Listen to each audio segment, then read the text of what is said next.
Hi, it's Jared from In Mind again, and just thought I would go through one of the things that I've been working with couples with lately.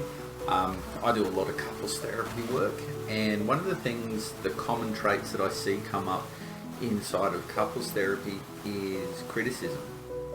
And it made me think about why we criticize people, why we criticize our partner, and how do we deal with it? What do we do to get through it? So I thought I would just talk about that. So criticism is, or when we criticize somebody, is actually one of our emotional defense systems. We use it when we feel like we aren't being heard or listened to. So it's almost in a sense of expressing how frustrated or overwhelmed we feel. Now, we use criticism as a way, like I said, of expressing how we feel. And it makes us think, why? Why do we do that? Why do we use criticism as that way of attacking? Like, why don't we stop and look at what's bothering us? And it made me think we often criticize because it's easier to go out on the offensive, to point the finger at our partner and say, you're the one to blame for this scenario. You don't listen to me. You don't do this, or you never do this, or you're always doing this. And when we use those words, it really takes away that responsibility that we need to have into sharing what we feel, because that's why we're criticizing our partner. That's like when we say, oh, you always leave the fridge door open, or you left the cat, you let the cat outside again.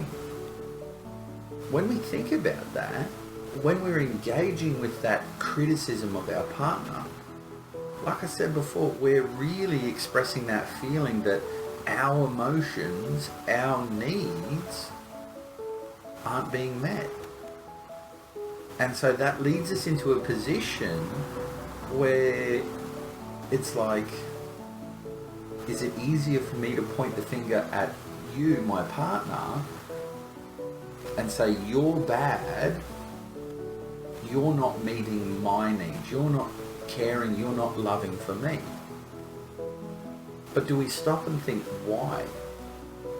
When we criticize, we're asking, in essence, we're asking for that person that we're criticizing to meet our needs, to come to us and say, hey, I'm here to support you, I'm here to help you. But here's the thing, when we engage in that criticism, when we start to attack them, what's the likely response? Because when we criticize somebody, we're saying to them, they are the problem. You are the problem. You, because you didn't put away the milk, or you didn't close the fridge, or you didn't do the washing, or you didn't cook dinner, you're the problem. And then you think about it in your sense, when you feel someone's attacking you, what do? Do you turn around and become open to that person? Do we turn around and say, hey, I understand you're asking for support and help?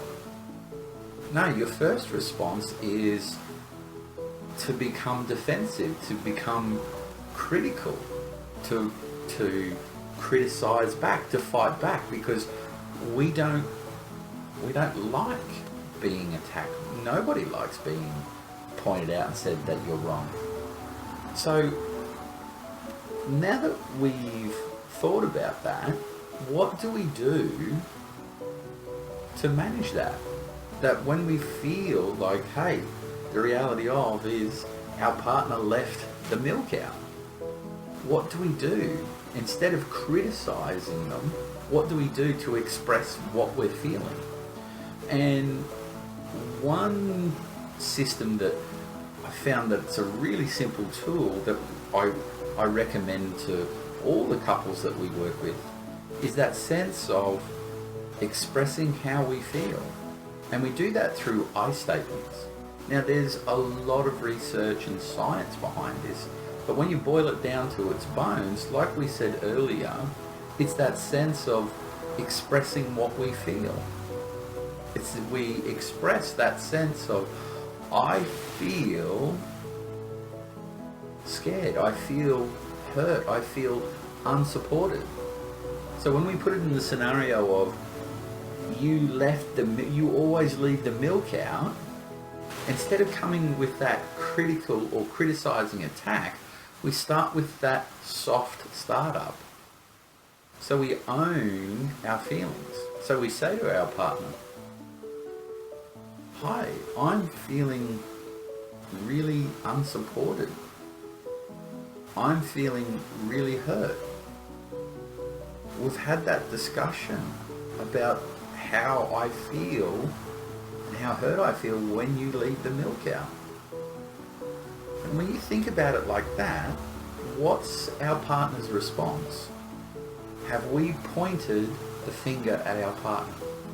Have we said to our partner, you are bad, you are terrible, which puts them on the defensive?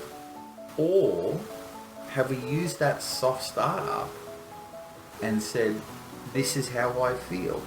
And so when we think about it, what are we more likely to get? Are we more likely to feel connected to our partner?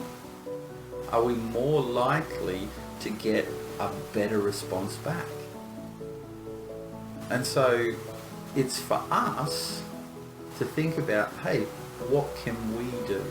What can we do to get our feelings out?